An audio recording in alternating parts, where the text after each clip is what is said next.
not saying things you know to be untrue. And that's a good thing. Don't lie.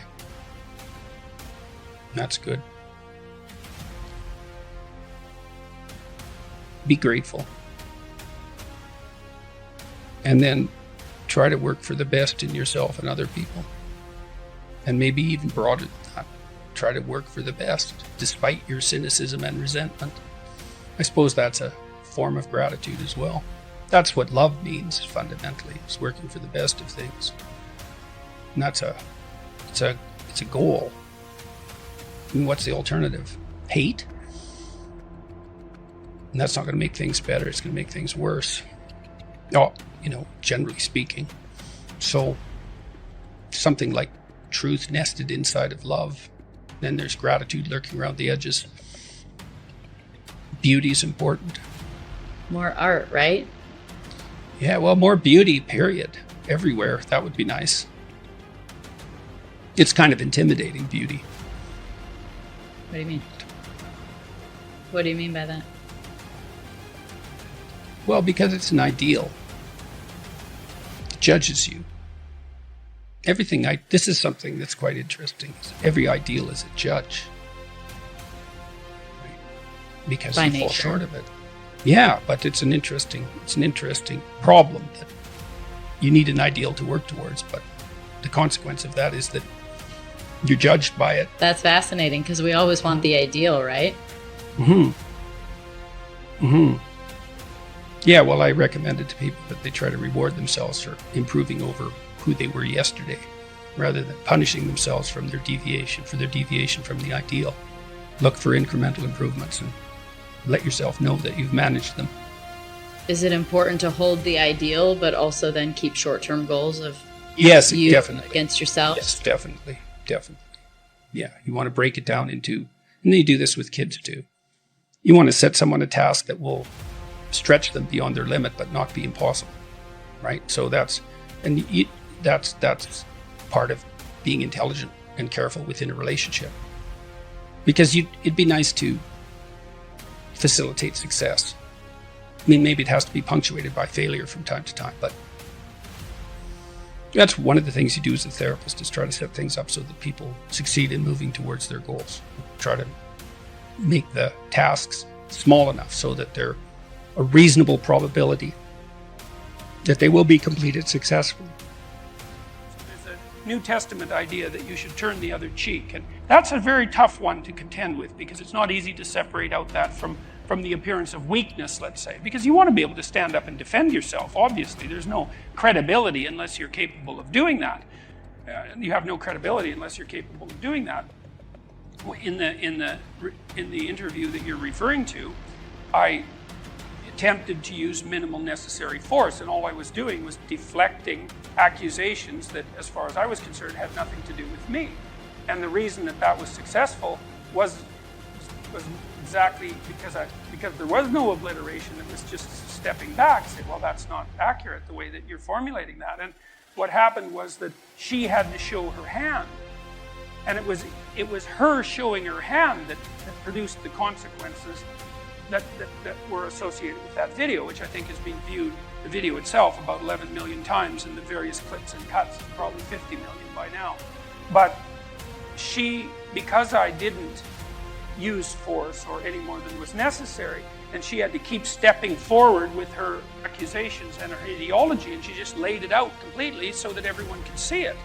And so it's another thing you really want to think about. Like, you don't want to be thinking about this as a polarized political battle, because you're in the damn polarized political battle, and it's actually the polarized political battle that's the problem.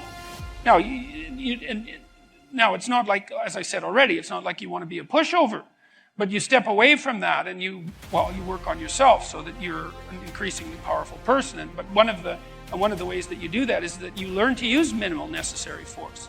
It's like you don't defend yourself any more than you have to. Like, be careful. Don't push any harder than you need to, because all you do is you generate a counterforce by pushing harder than you need to, and then you're in conflict, and you think, well, I like a little conflict. It's like, look, fair enough, a little conflict, man, no problem. It keeps your life kind of interesting, and maybe that's on the problem-solving edge. But a little conflict can become a lot of conflict very, very rapidly. And if you have any sense at all, that's not what you want. You know, especially if you have other things that are better to do, and you should have other things that are better to do. And so, you know, to deal with these sorts of things, even when you're provoked, with a light hand, there is no more effective strategy than that. And it's a real mark of sophistication and your ability to keep your temper in check. It's really something to aim at. And that's true even when you're dealing with yourself. You know, you don't punish yourself any more than necessary. When you're negotiating with someone that you love, a partner, for example, a husband or a wife, at least in principle, you defend yourself with minimum necessary force. When I've been successful in responding to attacks, it's only because I've responded to them minimally. So, for example, there's been a number of times when I've gone to universities and had pretty nasty demonstrations. There was one at McMaster University that got quite out of hand, and a worse one at Queen's University, where people were pounding on the windows while we were all sitting in the hall. But it was the same thing there. It's like control of temper, detachment, understanding that the full event has yet to play itself out, the ability to step back, and the requirement to use minimal necessary force. And when I've been able to manage that, then it's worked. And if my temper gets riled up, and I have a temper, and if it gets riled up and I start to lash out more than necessary, then that goes badly right away. And I can see that in the comments, and I can see that the memes that are made of me turn a little bit more mean instead of funny. And so this is really an important thing to know. It's like, keep your temper under control. Don't burst out into self-righteous anger, in particular against those that you might regard as your political enemies. It is not going to help you. It's not going to help the cause. It's not going to help anything. You can accomplish what you want to accomplish if you're being wise about it by being eminently reasonable. That's the thing, is you can have reason on your side, and I mean reason in the best possible sense. It's like you don't have to be temperamental and impulsive in this sort of situation. You can try to put yourself together, which I would highly recommend, and then you can lay yourself open to the attacks. Now, that means you should be able to defend yourself. You should have the articulated structures at hand. You should orient yourself properly, politically and philosophically, and even physically for that matter, so that you're a force to contend with. But once you have that down, then you play it with the lightest possible hand. And that way also you have the highest probability of let's say, of changing the minds of people who are possessed by an ideology so that they can rejoin the productive political dialogue. And that's what you want. You don't want to defeat them. First of all, good luck with that.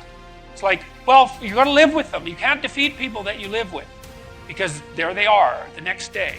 And if you defeat them, well, then they're defeated. Maybe that's not for the best. And second, it's not like they're happy about the fact that they're defeated. It's not like they're not going to be waiting around to find out when they can defeat you next. It's like if you're married to someone, think, well, I won that argument. It's like, no, you didn't. No, you didn't, because there that person is, waking up next to you the next day. And so if you won, and they're defeated and humiliated because of it, then the probability that they're going to react properly to you, if they have any sense at all, is very low. And so what you want is you want to negotiate your way to a sustainable peace. And that's what you want to do in the political realm too, because, well, in this country, there's a certain amount of polarization. I don't think it's anywhere near as bad as the media is making it out to be, as they go through their death spirals and generate clickbait like mad. Because, in the US, you guys have been voting 50% Republican and 50% Democrat for about 20 years, right down the middle. It hasn't changed that much. But these people who are on the opposite side of the political spectrum from you, they're the people who live across the street. They're the people who live down the street. They're family members, for that matter. And you're going to have to live with them. It's like you don't want to defeat them. You want to bring them back into the reasonable political dialogue. And you do that by having a certain amount, first of all, by getting your act together so that you're a credible and admirable person. But then by having some forbearance and negotiating towards peace. Think about what you want as a victory. You want a victory where you're surrounded by the corpses of your defeated enemies? Or do you want a victory that constitutes peace? Well, that's what you want. And in this country, I mean, you've been able to maintain that for a very long period of time, excluding the Civil War, let's say. There's been other periods of polarization, like in the early 1970s. You don't want this to be a victory. You want this, not in that sense. You want to decrease the polarization, to bring everyone back under the umbrella of intelligent conversation. And you want to also know that just as you perhaps are temperamentally predisposed, being more conservative, to standing for patriotism, standing for the what would you say, well, let's say patriotism, we'll leave it at that, and for the utility of hierarchies, that there are people who need to speak for the dispossessed, and you have to engage in a dialogue with them for your own good as well as theirs. Because healthy hierarchies do take care of the people who are dispossessed by the hierarchies, and that's one of the things that makes them stable. It's not an easy thing to figure out how to do, right? I mean, you don't do it self-evidently by things like redistribution of income, but it's still a universal. The problem of the dispossessed is a universal problem, and it has to be addressed, and that's why you need the political dialogue.